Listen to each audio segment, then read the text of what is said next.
अरे कहाँ मर गई है तू? कितनी देर से तुझे आवाजें ही दे रही हूँ। क्या तुझे सुनाई नहीं देता? क्या बहरी हो गई है? वो अंदर से चिल्लाते हुए बाहर आई और मुझे देखते ही अपने पांव से एक ठोकर मारकर कहने लगी, क्या दिक्कत है तुझे? बहरी है? बात सुनने में तुझे दिक्कत हो रही है? चल जा, उठ, मेरे लिए एक गिलास पानी लेकर आ। गर्मी के मारे बुरा हाल हो रहा है।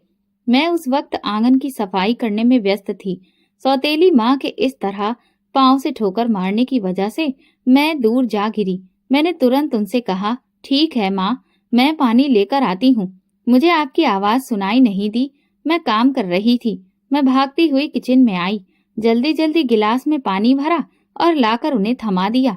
मेरी नजरें झुकी हुई थीं और मेरा शरीर डर के मारे कांप रहा था। पानी पीकर उन्होंने गिलास मेरे मुंह पर मारा और कहा, चल जा, सफाई कर। न जाने कितनी देर लगाती है।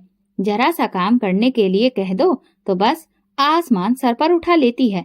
वो हमेशा की तरह मुझे हजारों बातें सुनाकर अंदर कमरे में आराम करने चली गईं। मैंने दुख भरी निगाहों से उन्हें एक बार देखा। ये तो अब रोज का तमाशा बन गया था। हर रोज किसी न किसी बात पर वो मुझे बेइज्जत करती और फिर बैठकर मेरा तमाशा देखती।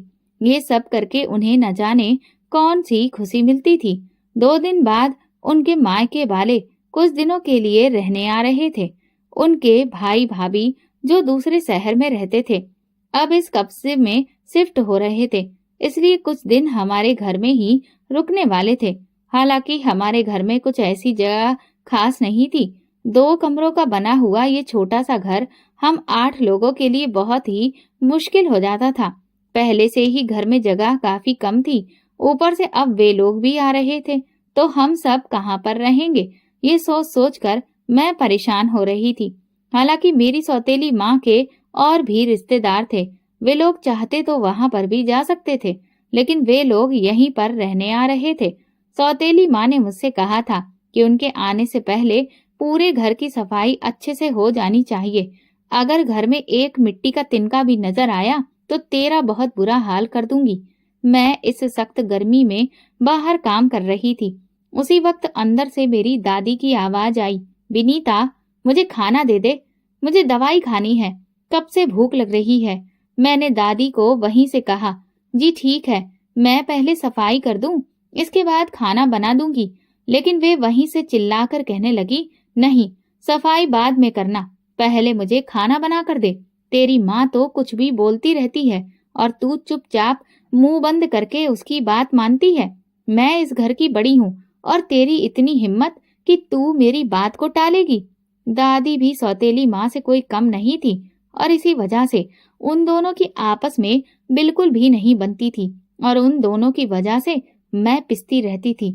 अभी भी जब दादी मुझे खाना बनाने को कह रही थी तो सौतेली माँ तमतमाई हुई कमरे से बाहर आई और कहने लगी, पहले तू सफाई करेगी, उसके बाद इस बुढ़िया के लिए खाना बनाएगी। मैं तो उन दोनों के बीच में बिल्कुल फंसकर रह गई थी। दादी बाहर आ गई और सौतेली माँ से कहने लगी, तूने मुझे क्या समझ रखा है? ये सिर्फ तेरा घर है क्या? क्या यहाँ तेरा ही राज चलेगा?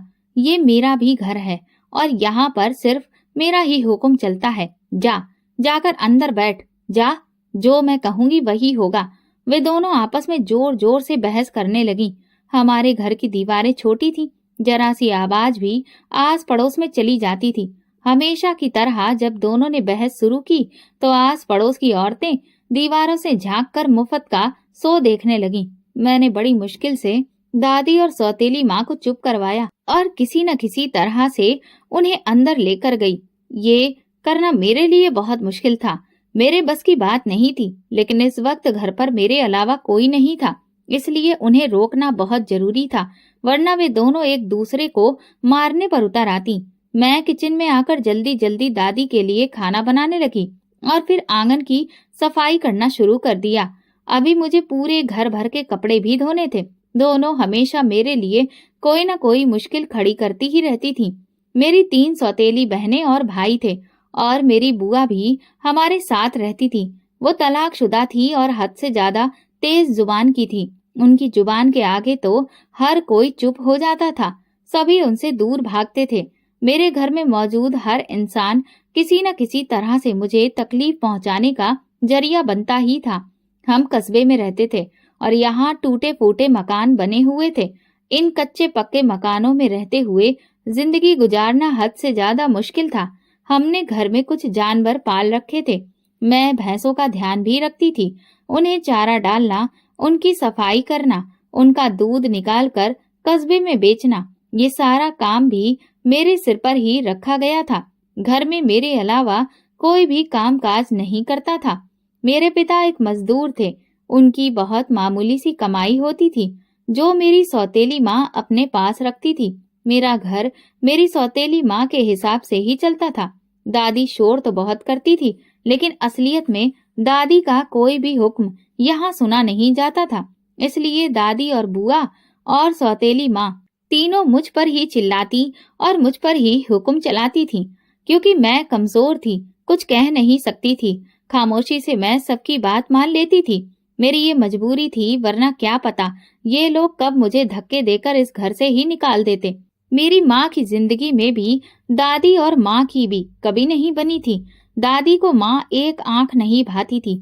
जैसे तैसे मेरी माँ ने गुजारा किया था, लेकिन उनकी मौत के बाद मेरी जिंदगी अब और भी ज्यादा नरक बन गई थी। मैं सिर्फ 10 साल की थी जब मेरी माँ का देहांत हो गया था। मेरे पिता ने 2 महीने बाद ही दूसरी शादी कर ली थी। सौतेली माँ मुझ पर खूब जुल्म करती थी, यहाँ तक कि उसने मेरी पढ़ाई भी छुड़वा दी थी। पहले भी घर के सारे काम काज मैं ही करती थी, क्योंकि बुआ और दादी पूरा दिन बैठकर चारपाई तोड़ती थी और मुझसे काम करवाती थी। अब तो मेरे पिता के साथ सौतेली माँ भी मिल गई थी। सब लोग मिलकर मुझे खूब बेइज्जत करते थे और तकलीफें देते थे। मैं जो पहले आंगन में बिस्तर डालकर सोती थी, अब सौतेली माँ ने मेरा बिस्तर जानवरों के बाड़े में डलवा दिया था और मुझसे कहा था कि अब से तू वहीं पर सोया करेगी। मैंने बहुत रोई थी और बहुत सारी मिन्नतें की, लेकिन उन्होंने मेरी कोई बात नहीं सुनी। दादी और बुआ तो वैसे भी कमरे में मुझे सोने नहीं देती थी। वहां पर मेरे सौतेले भाई बहनों ने सोना शुरू कर दिया था। इस घर के किसी भी कोने में मेरे लिए कोई भी जगह नहीं थी। हालांकि घर के सारे काम काज मैं ही करती थी, इसके बावजूद किसी के भी दिल में मेरे लिए जरा सा भी एहसास नहीं था। मेरे सौतेले भाई बहन जब स्कूल जाते तो उन्हें देखकर मुझे बहुत रोना आता था। मैं भी तो स्कूल जाना चाहती थी। क्या मेरी ये उम्र थी कि घर में बैठकर मैं ये सारे काम करती? मेरा भी तो पढ़ाई करने का अधिकार था, लेकिन मुझे मेरा बस्ता और किताबें छीन ली गई थी। मुझे पढ़ने का इतना ज्यादा शौक था कि जब भी वे लोग पढ़ते थे तो मैं हसरत भरी निगाहों से उनकी तरफ देखकर चुप रह जाती थी। कितने खुशकिस्मत थे वो सब, और एक मैं थी जिसे यहाँ पर खाने को भी कुछ नहीं मिलता था।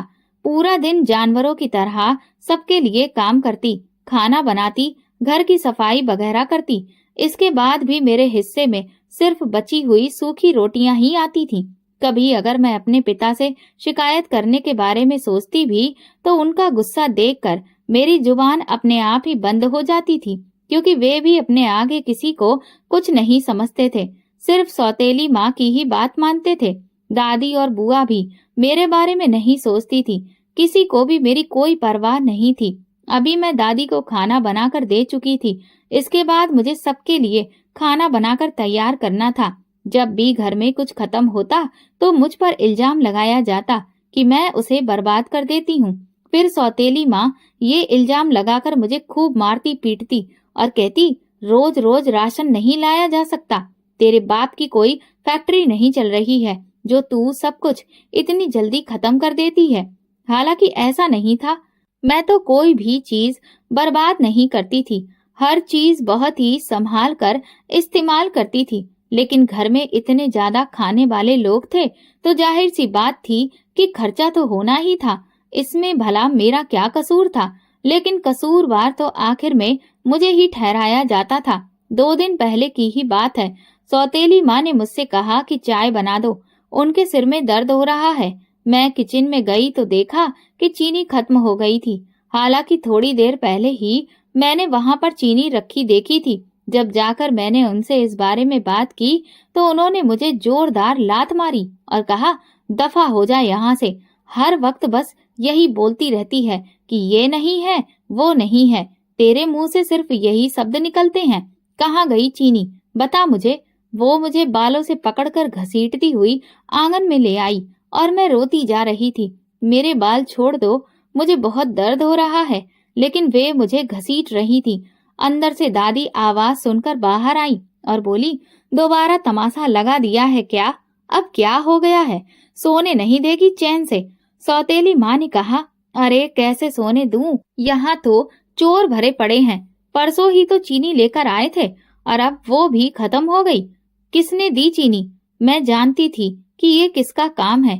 मेरी सौतेली बहन जो मुझसे हद से ज्यादा नफरत करती थी, अक्सर चीजें छुपा देती थी जिससे मुझ पर चोरी का इल्जाम लग जाता था। फिर सौतेली माँ ने मुझे आंगन में इतना बुरी तरह से मारा कि कई घंटे तक तो मैं उठ ही नहीं पाई। लेकिन फिर भी उठकर घर के काम काज तो मुझे ही करने थे। अभी तक मेरे जख्मों में बहुत दर्द था, लेकिन इस हालत में भी मुझसे घर के काम करवाए जा रहे थे। अगर कभी मुझे बुखार चढ़ जाता तो चाहे मैं जितना भी तड़पती रहती, एक गोली तक मुझे नहीं दी जाती थी। डॉक्टर को दिखाना तो दूर की बात थी, बल्कि अगर मैं अपना दर्द किसी से कह भी देती तो उसे ड्रामा या बहाना बना दिया जाता था। हर गुजरते दिन के साथ मेरे अंदर जीने की उम्मीद खत्म होती जा रही थी। लेकिन इन हालातों में भी मैं भगवान का धन्यवाद करने की कोशिश करती थी। मैं हमेशा सुबह शाम पूजा करती थी। मेरी माँ ने मुझे सिखाया था कि सुबह शाम भगवान से प्रार्थना किया करो, उनसे मदद मांगा करो, और मैं वही सब कर रही थी। रोते हुए भगवान से भीख मांगती थी कि मुझे इन जालिमों से किसी भी तरह से मुक्ति दिला दे, उनके दिल में मेरे लिए रहम भर दे। मुझसे अब और बर्दाश्त नहीं होता। लेकिन मुझे क्या पता था कि मेरी मुसीबत भरे दिन तो अब असल में शुरू होने वाले थे। 2-3 दिन बाद जब मेरी सौतेली माँ के घर वाले रहने के लिए आए तो उन्होंने मेरा जीना और भी ज्यादा मुश्किल कर दिया। मैं पूरा दिन काम में व्यस्त रहती थी। वे लोग भी बाकी लोगों की तरह ही मुझ पर झूठी शिकायतें लगाते रहते थे। उनकी भाभी ने मुझसे कहा, मुझे चाय बनाकर दो। मैंने उन्हें 2 मिनट इंतजार करने को क्या कह दिया। उन्होंने आसमान ही सर पर उठा लिया और कहा, ये लड़की तो हमें बातें सुना रही है। इसका कहना है कि हम लोगों को यहाँ से निकल जाना चाहिए। हालांकि मैंने ऐसी कोई बात नहीं कही थी, मगर जब सौतेली माँ ने ये सुना तो उन्होंने मुझे सबके सामने आंगन में बिठाकर खूब मारा। मेरे पिता एक तरफ बैठकर तमाशा देख रहे थे। उन्होंने एक शब्द भी नहीं कहा।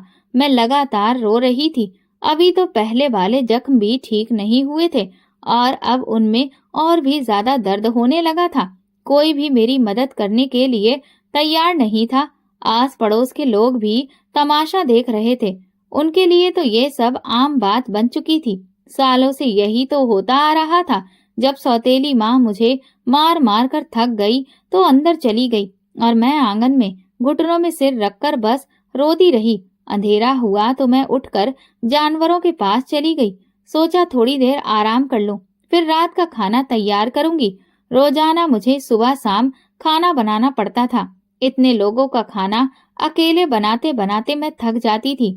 इसके बावजूद भी मुझे खाने को कुछ नहीं मिलता था। जब मैं रोटियां बना रही होती थी तो सबको ताजी रोटियां चाहिए होती थी, इसलिए साथ साथ बनाकर देती रहती थी। किचन में चूल्हे के आगे बैठ बैठ कर मेरी हालत खराब हो जाती थी।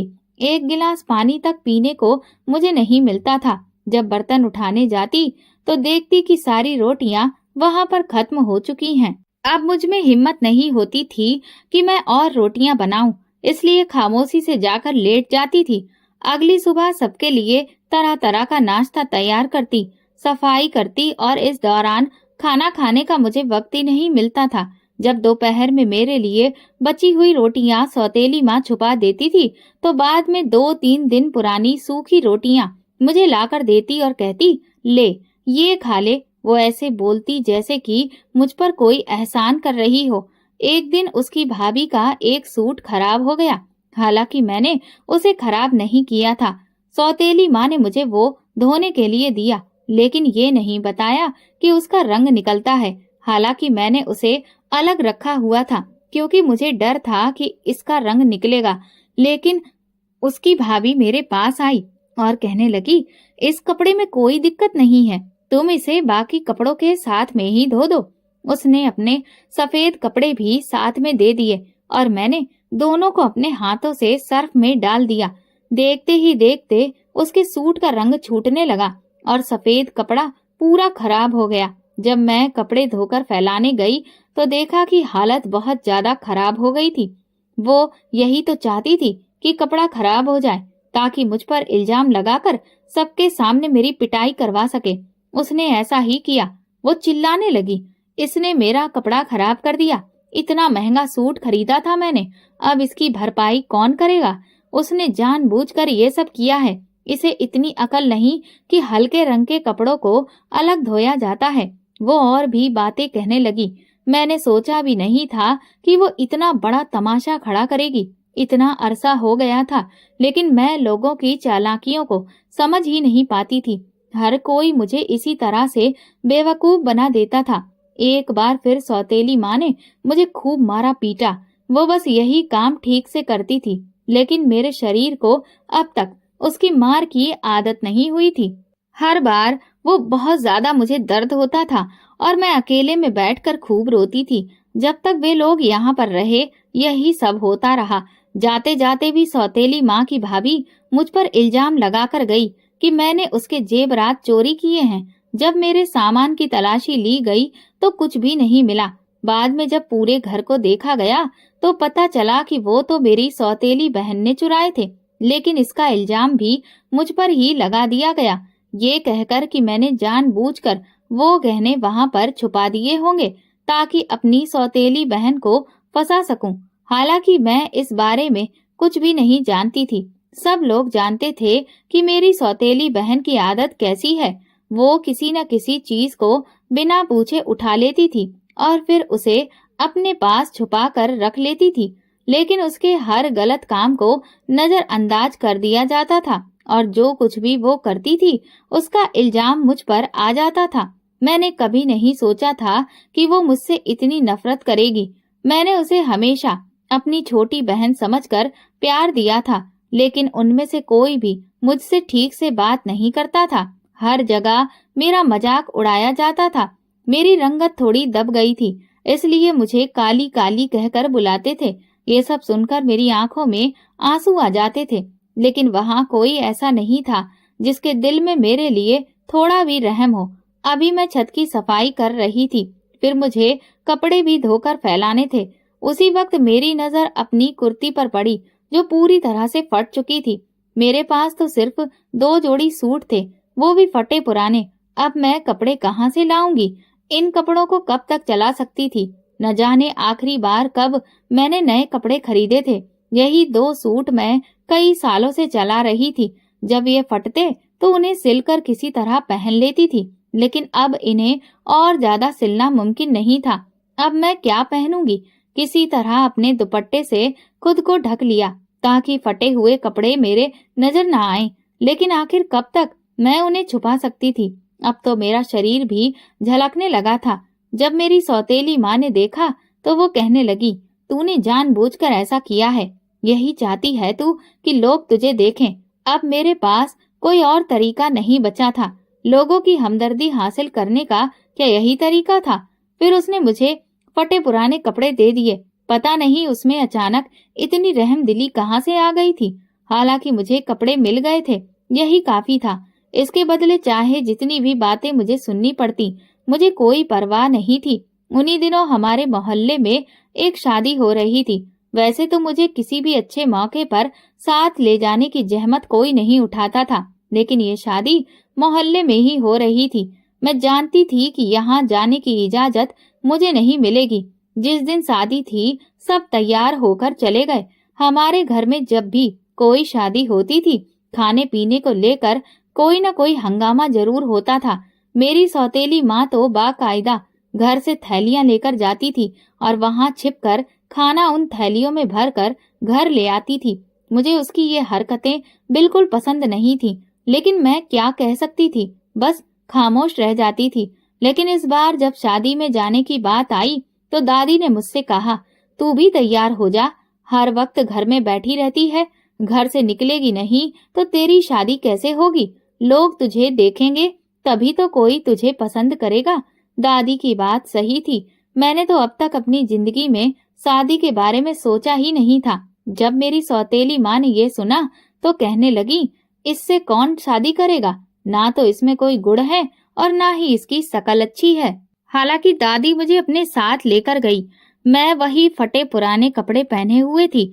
जब वहां पहुंची तो मुझे बहुत ज्यादा सबसे कमतर महसूस होने लगा, क्योंकि वहां पर सबने बहुत अच्छे कपड़े पहने हुए थे सिवाय मेरे।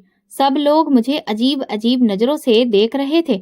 ऐसा लग रहा था जैसे वे लोग मेरा मजाक उड़ा रहे हों। मैंने दादी से कहा कि मैं घर वापस चली जाती हूँ, लेकिन उन्होंने जबरदस्ती मुझे वहीं पर बैठा लिया। मुझे तो वहां ठीक से खाना भी नहीं खाया गया।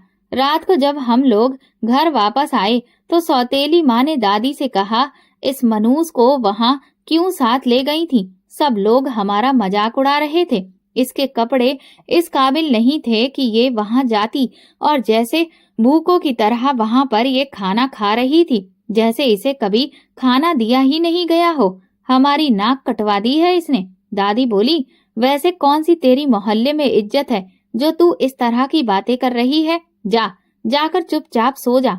मैं तो इसलिए इसे लेकर गई थी कि कब तक इसे घर में ऐसे बिठाए रखेंगे। ये हमारे सीने पर मूंग दलती रहेगी। कहीं इसका रिश्ता करके इसे भी यहाँ से चलता देते हैं। लेकिन तू इस काम में अड़ंगा डालने की कोशिश कर रही है, क्योंकि तुझे तो मुफ्त की नौकरानी जो मिल गई है। अगर ये चली गई तो घर का सारा काम तुझे करना पड़ेगा। यही सोच रही है ना? दादी और सौतेली माँ ने एक बार फिर से बहस शुरू कर दी थी। उनकी लड़ाई काफी देर तक चलती रही और जब दोनों लड़ झगड़ कर थक गईं तो मुझे देखकर कहने लगी, हमेशा तेरी वजह से ही झगड़ा होता है। किसी मनहूस की तरह है तू। हम लोगों के झगड़े करवाती रहती है। मैं बस चुपचाप खड़ी रह गई। अपनी मर्जी से वो लोग लड़ाई करती हैं और फिर मुझ पर इल्जाम लगा देती हैं कि मेरी वजह से झगड़ा हुआ। मेरी सौतेली बहन जो खूब सारा मेकअप करके शादी में गई थी, अपने कमरे में लेटी हुई उन दोनों की लड़ाई सुन रही थी। जब दादी अंदर चली गई तो वो बाहर आई और अपनी माँ से कहने लगी, माँ चलो अंदर चलकर लेट जाओ, परेशान मत हो। ये और दादी तो बस सपने ही देखते रह जाएंगे। इस काली से तो कस्बे का कोई भी लड़का शादी नहीं करेगा। आप फिक्र मत करो, ये यहीं कुंवारी बैठी रहेगी। उसके ऐसा कहने पर मेरी आंखों में आंसू आ गए। वो हमेशा मेरा दिल तोड़ देती थी। हमेशा इसी तरह की बातें करती थी कि मैं कई दिनों तक अंदर ही अंदर सुलगती रहती थी। वो अपनी जुबान से मुझे तीर मारने में कभी भी बाज नहीं आती थी।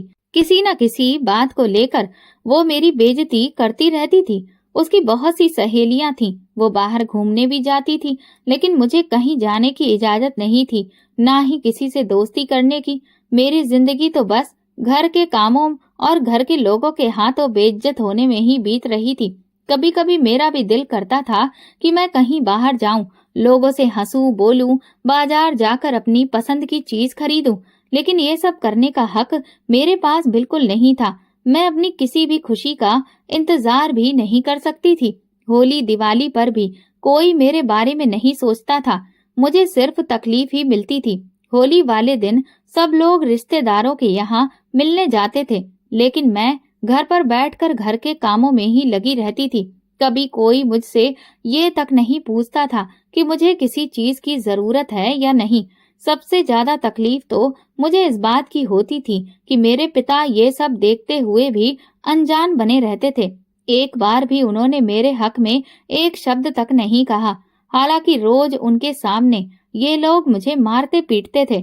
इसके बावजूद उनका दिल कभी नहीं पसीजता था। वे बस एक तरफ चुपचाप बैठे ये सब देखते रहते थे। उन्हें कोई फर्क नहीं पड़ता था। मैं उनकी सगी बेटी थी, फिर भी वे मेरे साथ होने वाले इस बुरे सलूक पर खामोश रहते थे। उनकी ये खामोशी सबको बढ़ावा देती थी। खैर, वक्त इसी तरह से गुजरता गया। काफी साल हो गए। अब मैं 22 साल की हो चुकी थी। हमारे यहाँ 17-18 साल की उम्र में ही लड़कियों की शादी कर दी जाती थी, लेकिन अब तक मेरे लिए कोई रिश्ता नहीं देखा गया था। वैसे भी मैंने कभी कोई उम्मीद नहीं की थी कि कोई मेरे बारे में सोचेगा। लेकिन फिर एक दिन अचानक न जाने ऐसा क्या हुआ कि सबको मेरी शादी की फिक्र हो गई। एक दिन मेरी सौतेली माँ भागती हुई खुशी खुशी घर वापस आई और काफी देर तक कमरे में बैठकर दादी और बुआ से बातचीत करती रही। उनके बीच ऐसा लगाव मैंने पहले कभी नहीं देखा था। खैर, मैंने इसे नजरअंदाज कर दिया। लेकिन फिर उसी शाम सौतेली माँ ने मुझे बुलाया और कहा, हम तुझे सारी जिंदगी अपने सिर पर थोड़ी बिठाकर रखेंगे। तेरी शादी की उम्र हो चुकी है। लोग भी बातें कर रहे हैं कि अब तक हमने तेरा रिश्ता क्यों नहीं किया। इसीलिए हमने फैसला किया है कि तेरा रिश्ता कर दिया जाए। जब सौतेली माँ ने मुझे बुलाकर ये सब कहा तो मुझे लगा कि कमरे की छत ही मेरे सिर पर आ गिरी हो। मेरी जिंदगी का इतना बड़ा फैसला इस तरह से अचानक हो जाएगा, मैंने सोचा भी नहीं था। मुझे पूरा यकीन था कि इन लोगों ने पहले ही कोई रिश्ता तय कर लिया होगा। सब कुछ तय करने के बाद ही अब वो मुझे बता रहे थे, जैसे ये मेरी जिंदगी नहीं बल्कि किसी फिल्म की कहानी हो। इस तरह की बातें की जा रही थी जैसे मैं कोई पत्थर हूँ या कोई बेजान चीज जो अपने बारे में कुछ भी सोच ही नहीं सकती। मेरी दादी ने कहा, हमने तुम्हारी शादी एक बूढ़े आदमी से तय कर दी है। वो काफी अच्छा आदमी है, उसके पास पैसे की कोई कमी नहीं है। अरे शुक्र मनाओ कि हमने इतनी अच्छी जगह तुम्हारा रिश्ता करवाया है, वरना तुमसे कौन शादी करता। ये सब इन लोगों ने मिलकर किया है। दादी ने कहा, हमने तुम्हारी शादी एक बूढ़े से भले ही तय की है, लेकिन वो पैसे वाला तो है। मैं चुपचाप उनकी बातें सुनकर जाकर जानवरों के पास बैठ गई। मैं बिल्कुल सुन्न हो चुकी थी। मुझे कुछ समझ में नहीं आ रहा था। ये सब इतनी अचानक से हुआ था कि मेरे होशो हवास ने काम करना बंद कर दिया था। मैं नहीं जानती थी कि वो बूढ़ा मेरे साथ क्या करेगा। क्या उसके साथ शादी करना ठीक है या नहीं। वैसे भी यहाँ किसी ने कौन सा मुझसे कोई राय मांगी थी या मुझसे पूछा था। मेरा कुछ कहना भी अब बेकार था। लेकिन मुझे बहुत ज्यादा डर भी लग रहा था। मैंने लोगों से सुन रखा था कि बड़ी उम्र के लोगों से अगर शादी करो तो वे बहुत बुरी तरह से पेश आते हैं, और उस बूढ़े आदमी को तो मैं बिल्कुल भी नहीं जानती थी। अगर उसने मुझ पर शक किया और वैसे ही पेश आया जैसे यहाँ सब लोग मुझसे पेश आते हैं, तो मेरी जिंदगी तो बर्बाद होकर रह जाएगी। मैंने सोचा कि एक बार अपनी सौतेली माँ से इस बारे में बात करती हूँ कि वो मेरी यहाँ शादी ना करवाएं। हो सकता है उनके दिल में मेरे लिए थोड़ा सा रहम आ जाए और वे मेरी बात मान जाएं। एक बार कोशिश करने में कोई बुराई नहीं है। यही सोचकर मैं अगले दिन हिम्मत करके उनसे बात करने गई। मैंने कहा, मुझे आपसे एक बहुत ही जरूरी बात करनी है। वो गुस्से में बैठी हुई थी। मुझे डर भी लग रहा था, लेकिन मुझे बात तो करनी ही थी। जब मैंने कहा कि मैं ये शादी नहीं करना चाहती हूँ, आप इस शादी से इनकार कर दें, तो वो गुस्से से उठी और मुझे इतनी जोर से थप्पड़ मारा कि मैं आंगन में जाकर मुंह के बल गिर गई। उन्होंने कहा, तेरी इतनी हिम्मत कि तू मेरी बात को मानने से इनकार करे। इस शोर की आवाज को सुनकर सब लोग वहां जमा हो गए। दादी ने पूछा, अब क्या मुसीबत हो गई है जो तू दिन दहाड़े इस तरह इसे मारने पीटने लगी है। बताएगी कि क्या मामला है। सौतेली माँ बोली, अरे मामला क्या है, ये सब तो यही बताएगी। इसकी जुबान बहुत ज्यादा चलने लगी है। ये कह रही है कि ये शादी नहीं करेगी। ये सुनकर दादी ने भी मुझे एक ठोकर मारी और कहा, क्यों री, तेरे अंदर इतनी हिम्मत आ गई कि हमारे फैसले से इनकार करेगी। ये फैसला हम सबने मिलकर किया है। तू होती कौन है इससे इनकार करने वाली। मैंने तो सोचा भी नहीं था कि इस समय ये लोग एक साथ शामिल होंगे। वैसे तो किसी भी बात में एक दूसरे का ये कभी साथ नहीं देते थे, तो इस बात में ये कैसे शामिल हो गए। जरूर दाल में कुछ काला है। कोई तो मकसद होगा इन सब का। बिना अपने फायदे के तो ये लोग कुछ भी नहीं करते। मेरे इनकार ने उन सबको भड़का दिया था। सौतेली माँ कहने लगी, क्यों, तेरा चक्कर किसी और के साथ चल रहा है ना, जो तू शादी से इनकार कर रही है। मेरे पिता जो उसी वक्त काम से थके हारे घर वापस आए थे, दरवाजे से अंदर दाखिल होते ही जैसे ही उन्होंने सौतेली माँ के मुंह से निकले ये शब्द सुने, तो दौड़ते हुए मेरी तरफ आए और कहने लगे, किसके साथ नैन मटक्का कर रही है, बता मुझे, मैं तेरी खाल उधेड़ कर रख दूंगा, जल्दी बता। ये कहकर वो मुझे जोर जोर से मारने लगे। मैंने अपने पिता से कहा ऐसी कोई बात नहीं है, मैंने ऐसा कुछ भी नहीं किया है। मेरी बात का यकीन क्यों नहीं कर रहे हैं आप लोग? मुझे बस उस बूढ़े आदमी से शादी नहीं करनी है। सब मिलकर मुझे मारने लगे, यहाँ तक कि मैं उनके जुल्म सहते सहते बिल्कुल बेहोश हो गई। मेरे एक इनकार ने उन सबको इतना ज्यादा पागल कर दिया था और इतना गुस्सा दिला दिया था कि इसके पीछे जरूर कोई बड़ी बात होगी। सब परेशान नजर आ रहे थे। वैसे भी उन्हें कौन सा मेरी भलाई की फिक्र थी, लेकिन अब मुझे वो वजह जाननी थी जिससे वे मेरी शादी उस बूढ़े आदमी से करवाने के लिए इतनी जी तोड़ कोशिश कर रहे थे। आखिर ऐसी क्या वजह थी? और फिर 2-3 दिन के बाद मुझ पर ये राज भी खुल गया कि वे लोग इस शादी के लिए इतनी कोशिश क्यों कर रहे थे। दरअसल उस बूढ़े के नाम पर कुछ जमीन थी और उसका कोई वारिस नहीं था। जब सौतेली माँ को उस बूढ़े के बारे में पता चला तो वो उसके पास गई और उससे कहा, अगर तुम ये जमीन हमारे नाम पर कर दो तो हम अपनी जवान लड़की की शादी तुम्हारे साथ कर देंगे। वो बूढ़ा ये सुनकर काफी ज्यादा खुश हो गया। वैसे भी इस बुढ़ापे में उसे उस जमीन का करना ही क्या था, इसीलिए उसने हामी भर दी। मैं चाहे जैसे भी हाल में रहूं, इससे किसी को क्या लेना देना। इससे ज्यादा मुझे कुछ भी पता नहीं चल सका था। बाहर शादी की तैयारियां कर ली गई थीं और अगले हफ्ते ही मेरी शादी का दिन तय कर दिया गया। मुझे कुछ भी समझ में नहीं आ रहा था। मैं अभी शादी के हक में नहीं थी, लेकिन यहाँ मेरी बात को कौन सी अहमियत दी जा रही थी, इसीलिए जबरदस्ती ही सही मुझे दुल्हन बनाकर बिठा दिया गया। वो बूढ़ा कुछ लोगों के साथ आया और मेरी शादी उससे कर दी गई। मुझे बहुत डर लग रहा था। उसी दिन मेरी विदाई कर दी गई। वो मुझे साथ लेकर दूर दराज एक झोपड़ी में आ गया। मैं हैरान रह गई कि इतनी ज्यादा जमीन का मालिक इस मामूली सी झोपड़ी में रहता है। जब मैं विदा होकर आई तो मेरे साथ घर से कोई भी नहीं आया था। उन लोगों ने ये कहकर मुझे विदा किया कि अब दोबारा पलटकर कभी भी इस घर में कदम मत रखना, हम तुम्हारी शक्ल भी नहीं देखना चाहते हैं।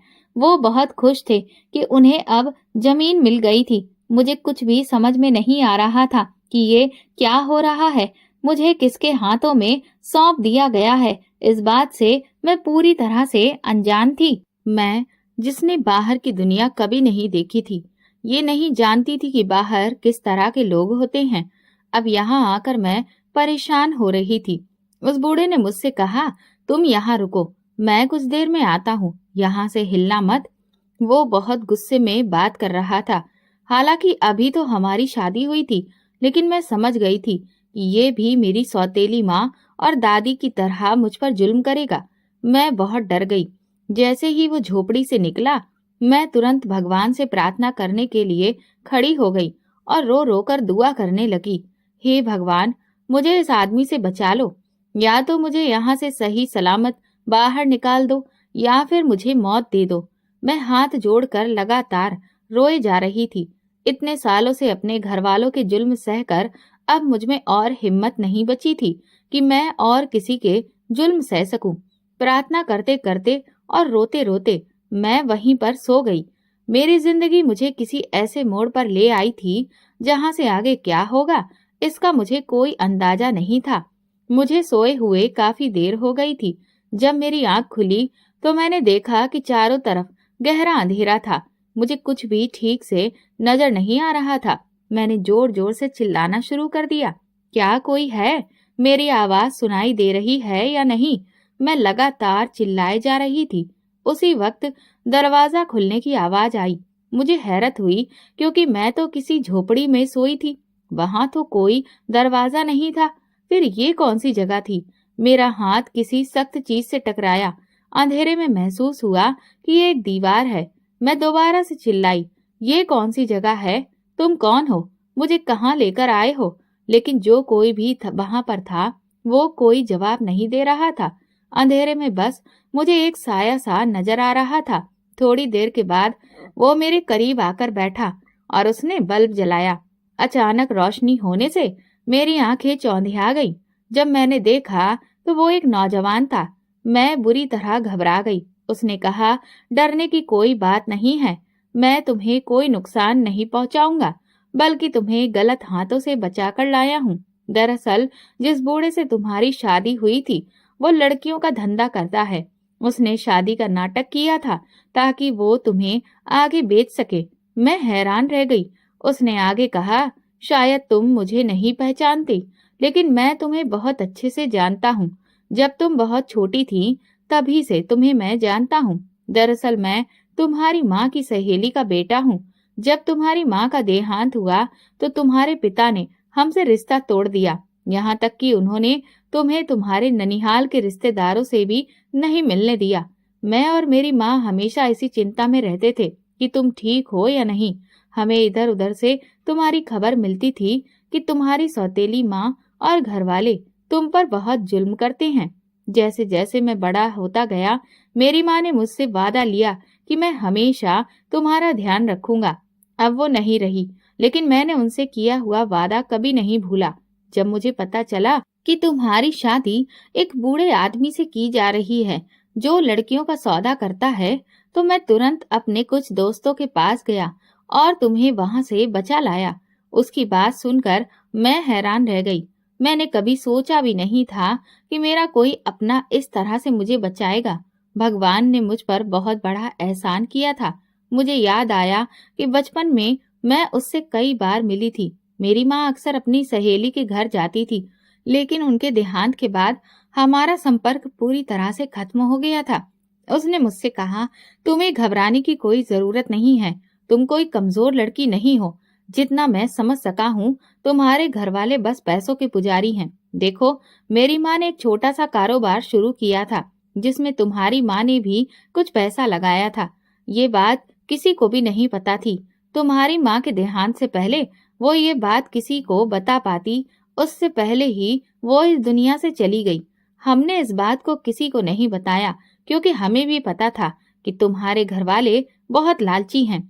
अगर उन्हें इस बारे में पता चल जाता तो वे जबरदस्ती इस कारोबार का कुछ हिस्सा अपने नाम करवा लेते और तुम्हें कुछ भी नहीं मिलता, जबकि असल में इस कारोबार में तुम्हारा भी हिस्सा है। अब तुम थोड़ी हिम्मत करो और मेरे साथ घर चलो। जब मैं सबके सामने असलियत रखूंगा तो देखना कैसे उनके चेहरों के रंग उड़ जाएंगे और उनका व्यवहार तुम्हारे प्रति बदल जाएगा। जिंदगी में पहली बार किसी ने मुझे उम्मीद दी थी, इसलिए मैंने उसकी बात पर यकीन किया और उसके साथ घर वापस आ गई। जैसे ही सौतेली माँ ने मुझे देखा, वो कहने लगी, हमने तुझे मना किया था ना, यहाँ मत आना। फिर तेरे अंदर इतनी हिम्मत कैसे हुई? मेरे दोस्त ने उन्हें सब कुछ बता दिया और उस बूढ़े को पुलिस के हाथों पकड़वा भी दिया। मेरा उससे तलाक हो गया।